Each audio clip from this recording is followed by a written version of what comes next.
Wow, it's messy. It's messy, but it's so good.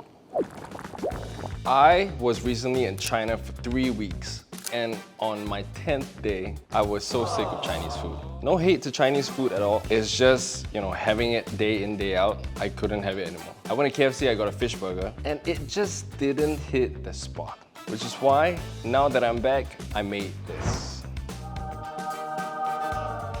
Today, for our fish burger, I have chosen the Barramundi, the sea bass. Why did I choose this fish? I know I say this a lot, right? I think when it comes to how flaky and how tender the flesh is, when you're talking about like a silver pomfret, which is like super flaky, very suitable for steaming. We also have the other end of the spectrum. We're talking about the black pomfret, the groupers, where it's a bit firmer, at the same time with like more flavorful flesh. But I think where sea bass sits is right in the middle. It's really one of those versatile fishes where you can really go either way and it will still give you a great result. We're gonna fillet this piece of fish up to the size of like just a bit bigger than our buns. So right now we're gonna season and quickly cure our fish before we fry. We're gonna let our fish sit aside for a couple minutes while we make the batter.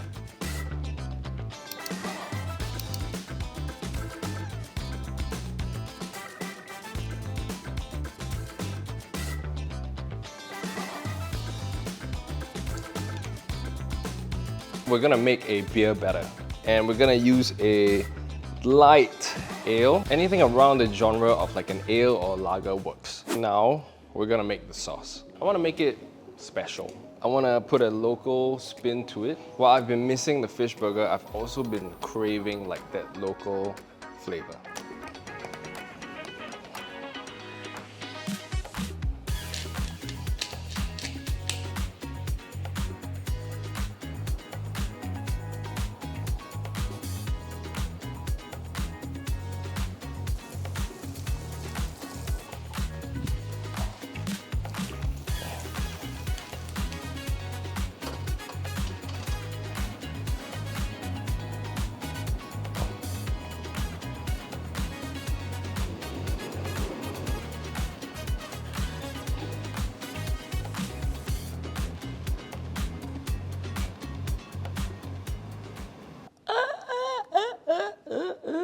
Wow, chaos.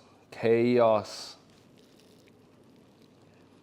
I'm really glad I chose Barramundi for this. I'm really glad I went with like a slightly spicy, a bit more complex of a like tartar sauce, because it just really makes all the difference when it cuts through that crispy fish and it just adds like a whole layer of like flavor. I think I'll open shop in China.